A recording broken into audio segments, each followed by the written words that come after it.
Hi guys, it's Cybernic the Hedgehog. Today's video is a rant on guess who? The Nintendo fanboys, on very specific individuals actually. Today we will rant on Dr. 81, Arlo, and finally we will rant on Nintendo Life. This rant is unbiased, and it is fully based on facts. Nothing has been invented in this rant. Time to start the rant by the way.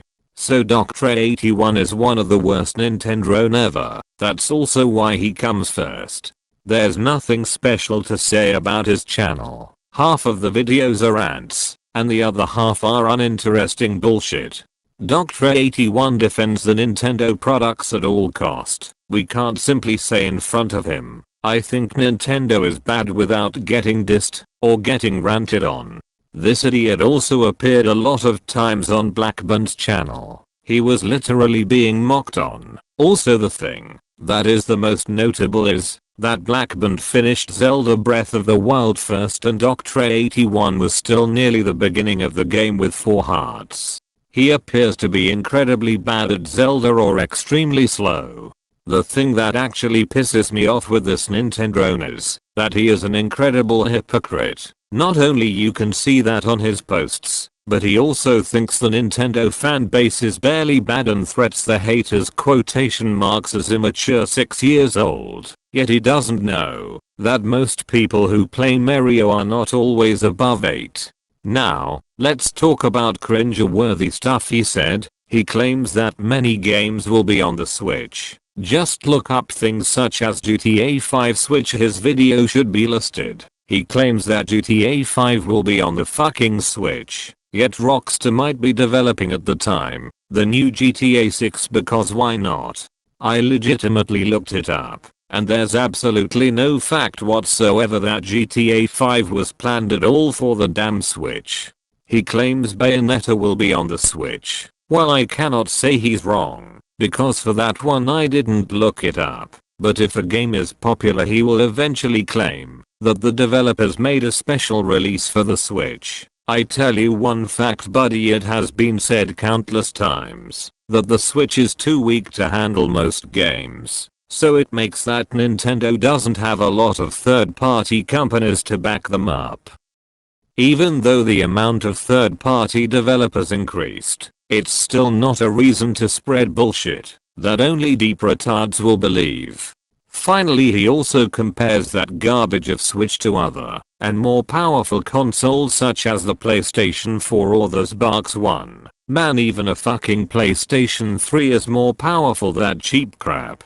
In conclusion, Dr. 81 is an hypocritical bastard of Nintendrone who doesn't respect opinions and who worships his god and savior Nintendo. He spread fake news that he invented and make bullshit rants on Nintendo haters quotation marks because they don't believe that Nintendo is as great as what he thinks. He will never play any game if those games don't come out on a Nintendo product. For example, he will probably never play Horizon, never play Persona 5, and never play Mortal Kombat of course, because they will never come out in any Nintendo system. And even with those things he still pretends he has a better opinion than everyone else. Now, Arlo is a YouTuber who doesn't show his face, but he uses our lower puppet to make videos. The problem with that individual is especially his fan base. They believe anything he says, and they also take whatever he says as facts. Yet he is barely right on anything. He tried to make a positive review of the other consoles and products during the E3 of 2017, but he clearly had troubles to say anything more relevant than, I like the graphics and the trailer. He pretty much said absolutely nothing about the other products. I know he likes Nintendo a lot more, but damn, try to say something else than just what you said about the game. He is overall an optimistic guy over Nintendo, in fact so optimistic that he sounds kinda biased toward Nintendo. Like Dr. 81, he defends Nintendo a lot, probably not too much, and unlike the other cunt he doesn't make rants. He also sometimes care about the other companies, but I rarely see any non-Nintendo themed topics on his channel. He literally talks like never about the PlayStation and those bucks, and he rarely talks about actual gaming news. He only talks about Nintendo stuff. I'm sorry, but he is not a general gaming channel to the slightest. When I say he's very optimistic to the point of being a fanboys, that any move Nintendo do is good, it's never bad. He made a video where he said I fucking verse was a good idea. He said the 2DS was a good idea. It is literally the most hated handheld Nintendo ever made, and finally last, but not least, he made a sentimental goodbye video for the Wii. It's just a damn console, it's not your girlfriend. Now I mentioned I fucking verse. Does everyone know how terrible was that website?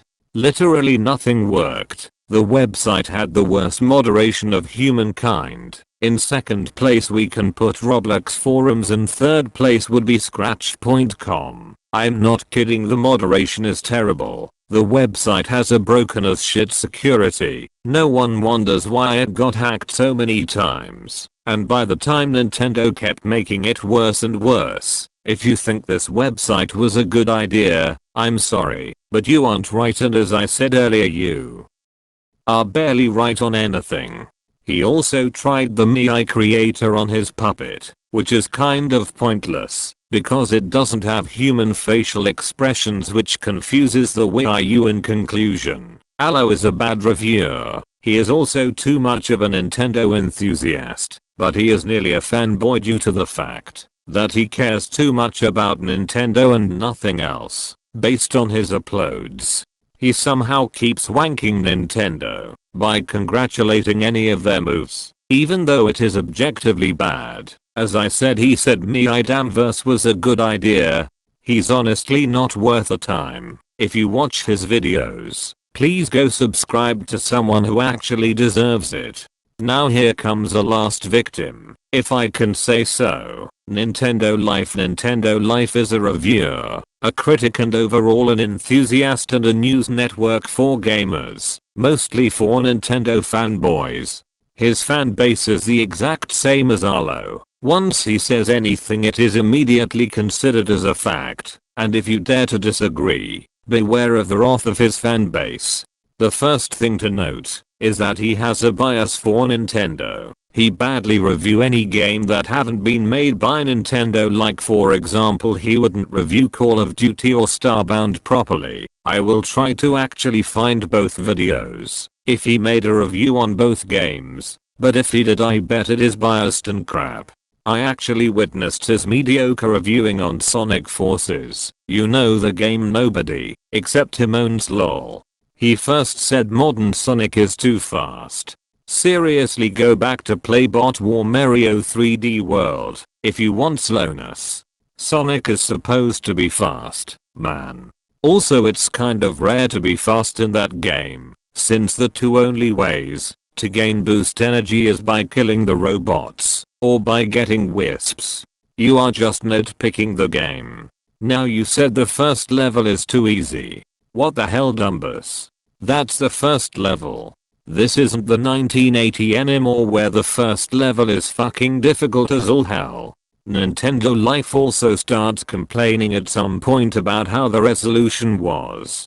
He was probably playing on the Nintendo Switch, since Forces will play at 30 FPS on it, and you know how much of a disaster this piece of shit was. I don't understand people who defend it. But now, let's see his biggest sin during that one unique review. He first says Generations and Colors are great games and Colors is how you make a great Sonic game, but then says Forces is bad. Forces is being developed by the same people who made Colors and Generations, and the game plays like Colors and Generations. And you go on and say the wisps aren't good in Colors, which you go on and say it's how you make a good Sonic game. His review literally made no sense. I swear guys, I really wanted to focus on his other reviews, but he mostly review Nintendo games, and as I said, he only badly review games that haven't been by fucking Nintendo. In conclusion, he is biased toward Nintendo. badly review games that haven't been made by Nintendo, and pretty much all the other games get low scores from this guy. How ironic. Thanks for watching my rant and see you later. Feel free to share my video. More people should be aware of what's going on here. Bye.